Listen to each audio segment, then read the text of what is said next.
Let's get straight into it. We've obviously taken some questions off Twitter from Arsenal fans, and this is all Arsenal related.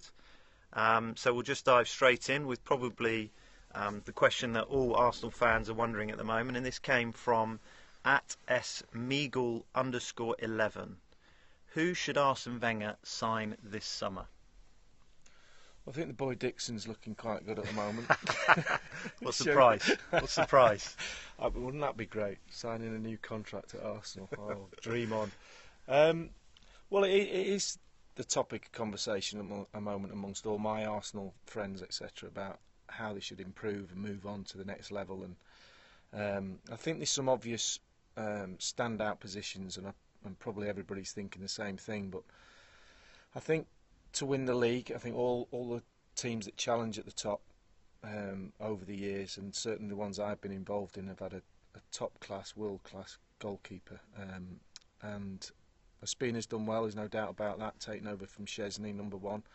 But I just feel that a world-class keeper will save you 5, 6, 7, even more than that points over the season. And I think they're invaluable, not only shot stoppers, but also that presence behind the back four gives that defence and a team reassurance that everything's sorted out behind them. So I would personally, I think Cech's been talked about, and I think he would be a good signing. But I personally would go for somebody like Begovic. I think he's a really top-class goalkeeper, and he's obviously got a lot of potential moving forward. I think he would come in and naturally be the number one. And then, as I said, he's got longevity in that. I think Cech could be. I know Cech's not that old, but he's not played an awful lot of football over the last year or so. So you never know when you get to a certain age. You know, if you get 2 years out of him, fine. But then what happens after that? So I would personally go for somebody like Begovic. And I know this is not going to happen, but I would still sign another centre half. Why is that not going to happen? Because I think Arsene will look at his centre backs and he will say, so he's old school calling them centre halves, but the centre backs, and say Mertesacker and Koscielny had a good seasons. Gabriel's ready to maybe try and push for a place. So you've got competition there, and you've got Chambers. So he's looking, and he's got 4 centre halves. I would imagine this is what he's thinking. But for me, I think Koscielny's a number one. I think he's had a great season. He's a really good player, competitive, etc. Like him a lot. I think Mertesacker's one of those who you're kind of waiting for something bad to happen for me. You know, he's got a lot of caps for Germany, very experienced. Had a bit of a poor time over 2 years ago, and last season did a lot better. But I still feel as if his lack of pace and mobility is going to eventually start to show up more. So maybe next season he's going to start to show the rigours of being a top-class centre-half for over the years. And he's played a lot of football, and as I said, the mobility thing for me is a bit of an issue. So if Gabriel takes his place or comes in and challenges for his place, then if Mertesacker wasn't in the side, at his age, and as I said, the size of him and his mobility, there's only one way he's going, and that's down. You don't resurrect yourself very often from a position where you're not playing week in, week out. So I think he has to play. So if he doesn't play, I think you're kind of looking at him, ruling him out. So there's one centre-half gone, centre-back. And we're not that sure about Chambers. I think he's a good young player. He's been playing at right-back when he's been in the side before. I think he's a centre-back myself. I don't think he's, again, I don't think he's got the right attributes to be a top-class full-back. So I think centre-back's his position. But we're still unsure. So you're unsure about the guy who's maybe going to come in and take a place. So you're down really to 2. So I still think it's an area that needs looking at. But I don't think he will. I think he'll say, I've got 4, I'm fine.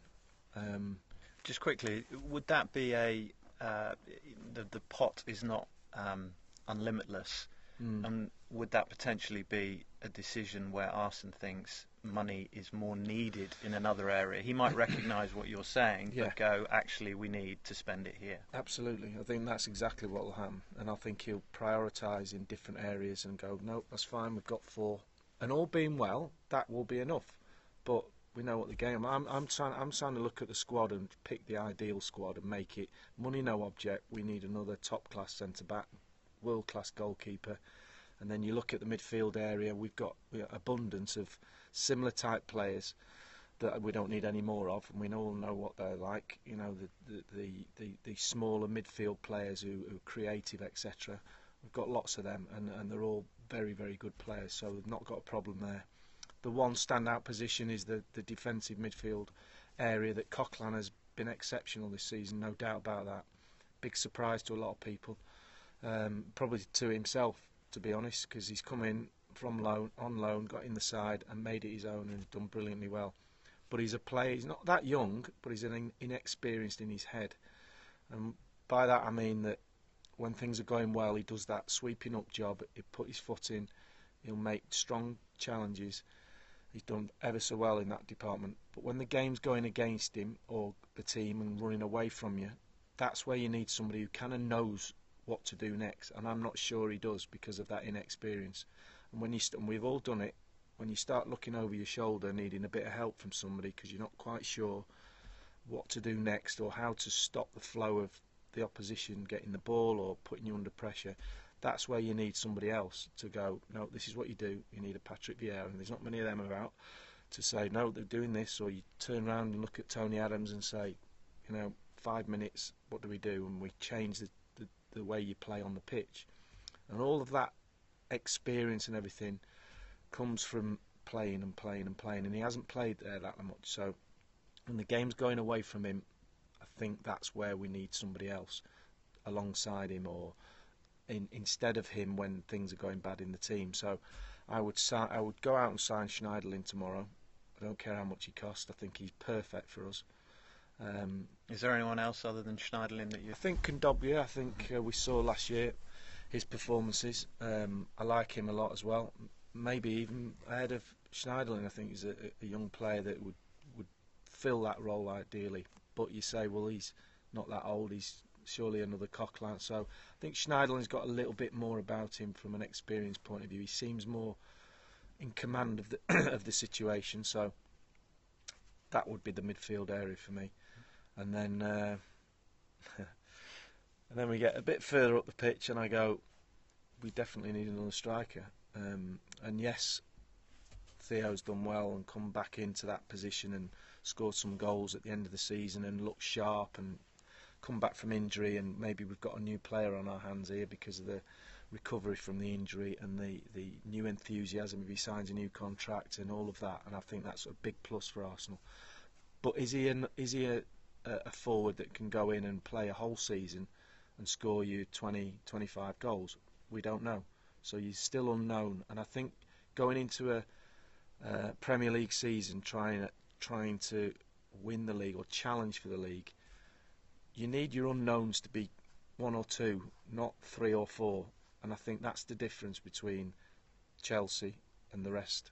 Their team, when they tick their number, their 1 to 11, and the team that runs out on the pitch, pretty much everybody looking at that team, including Jose Mourinho, will go, I know what he's going to do, I know what I'm getting from him, and the team's very set.